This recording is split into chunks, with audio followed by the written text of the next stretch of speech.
why do people start businesses? Well, one, they think they're they want to be free, but they don't really understand that how to get there. But they want to start a business because they want to be their own dude, right? Like I want to be out in control of my destiny. I don't want to be beholden to anyone. I want to run my show. Yeah, And I they think think they're going to get rich in the process too. what's that? And they think they're going to get rich. I'm going to get rich if I just Yeah, have my yeah, deal. yeah, I'm yeah, a business owner. I'm going to get rich. yeah. Right. Yeah, I think that's true. They want some sort of freedom, but they don't understand when they use a formula, like if you go to SBA, and we'll look at some of the stuff that they recommend, and I think, would you imagine the same thing the SBA recommends is pretty much the same thing they recommend in colleges? For sure. Yeah.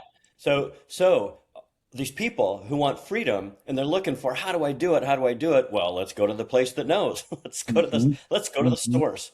And and so you said freedom, but the problem is there these business plans that they lay out, none of the stuff is there's no question about freedom at all. There's absolutely no uh, nothing like that, no guidance as it comes to freedom. So, and under the heading of Freedom Challenge, we look at all the stuff through the lens of, all right, hold on, the only things we're going to do are the things that get us free, or the ways that we do it, the tools that we do it, methods, all this kind of stuff.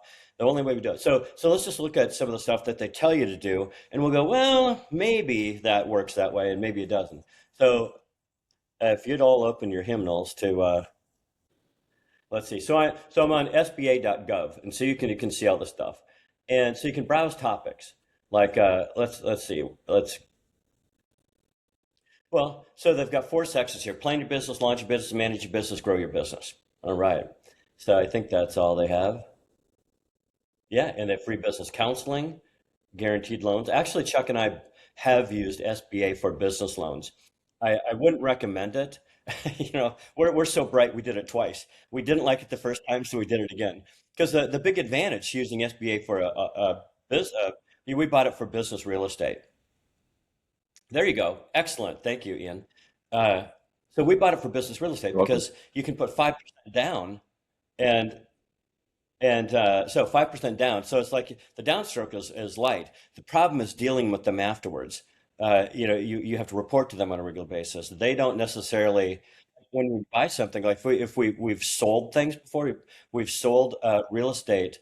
Um, both the pieces that we used SBA for, we used for office real estate, and we bought it. And then when we sold it, then we had to get a hold of the SBA. They had to find out the old documents, and that can slow things up. And what if the people aren't there? What if the company that originated the loan, or however that it's called, isn't there anymore? How do you track this stuff down? And so, and the closing docs for, because you have to have, there's two parts. The SBA doesn't do the whole thing.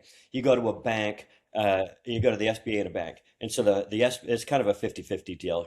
And so the SBA will fund half of it and the bank will fund the other half. So they're both in it, and there are all these requirements. But the closing docs at the bank were, about this thick, like typical closing docs, a file about like this. At the SBA, we had to use a box. It was, we had literally, it was like 10 times the thickness.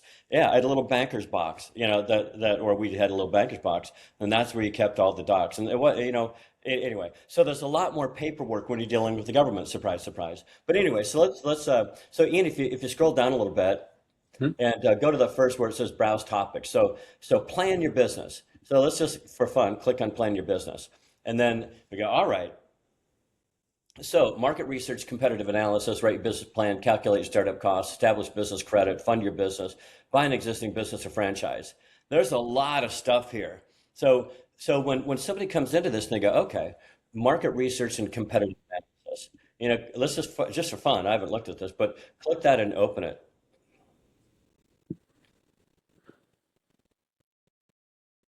So use market research to find customers. So you've got the bullet points: demand, market size, economic indicators, location, market saturation, pricing. So they're saying, when you're planning a business, all right, here's the market research. Right. And I'm running, so I would imagine when you're looking at this, certainly, if you're going into a business, certainly should ask the question about demand. You Sure. know, is there, I don't, is there a desire, or I would say need. You know, is there, you want to, ideally, you want something somebody needs, right, and not just and of course, there are other luxury things like you don't need a Porsche, but it sure is nice to have. It's, you know, so I guess that's market size. I guess these are good to know. What's the income range and employment rate? So economic indicators. What's the income range and employment rate? Location. Do your customers live and work where your business can reach? Market saturation, pricing. Well, and you look at these in different ways, right? Depending on what you're doing. So if we're let's say in the merchant services business, we've looked at this business or in this business in the United States, and we've looked at it. We've considered going into this same business in England, and love the U.S. market and don't love the English market because when you look at this, the demand there's demand, of course, market size. We're in a population here of what 300 million, and I don't know how Right. many people are in England, but far less economic indicators. I don't know what's the income range and employment rate. I don't know if that. I don't know. Somebody just had to fill Well, I mean, I space. guess if you're selling, high-end Maseratis, you're probably not going to open up Well, true. a place in Tucumcari, New Mexico. I get that, for Yeah, sure. But that there, that's if you're selling things that people need instead of want, that is kind of like where I like to shift my attentions towards, because wants is there's so many different things that influence that. The economy, yeah, because sometimes people are buying, and we see it in our industry because when the economy is good, people pay with credit card because they're buying stuff. When the economy's bad, they have to pay with credit card. But we see a shift at what industry types that comes from. You right. know, it's the high-end restaurants when the economy bad goes down. So I don't, so I get all that. I mean, I understand that.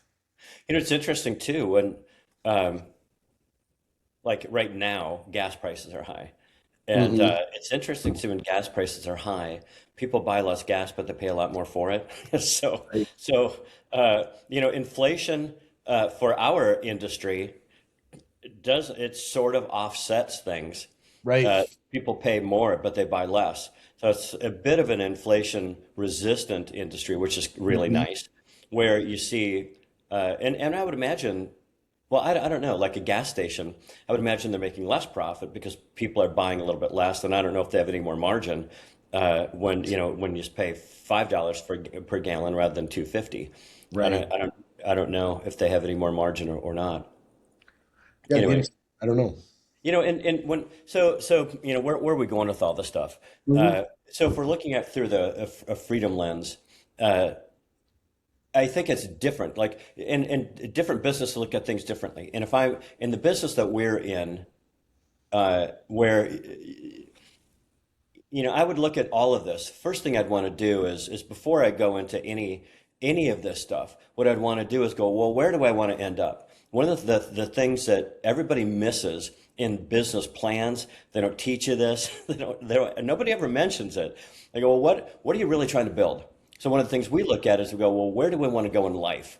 So I think that's one of the big things most people miss before they get into a business because they end up getting into a business, they're trying to get free, and it's like having a baby to get more time. It doesn't work that way. Now you've got more load to carry, and most businesses you do not get free. It's just the opposite. Right. You end up working instead of working for somebody and working 40 hours a week and going, I'm leaving now. I'm punching out, I'm going home, and I want a lot of vacation and I want benefits. Well, when you Hmm. start a business, okay, and now you're working 90 hours a week. You don't know anything about employees or financing or all these things, but all things are coming and you don't know anything about it. So we go, hold on, and so then when they do come up, you have to react, Right. and because you don't really know where it is you want to. You don't know specifically where in life you want to go. You're going about this because we talked about earlier. You want freedom. I want to be the man. I want to, that kind of thing. Well, where exactly do you want to go? So we call it the blueprint. Where in life do you want to go? And so first plan life. You want the money? Do you want time? You know, a lot of people have money and no time. A lot of people have no money and a lot of Mhm. time. You know, so what is it that you want? And then through that lens, where it is you want to go, you look at all these things.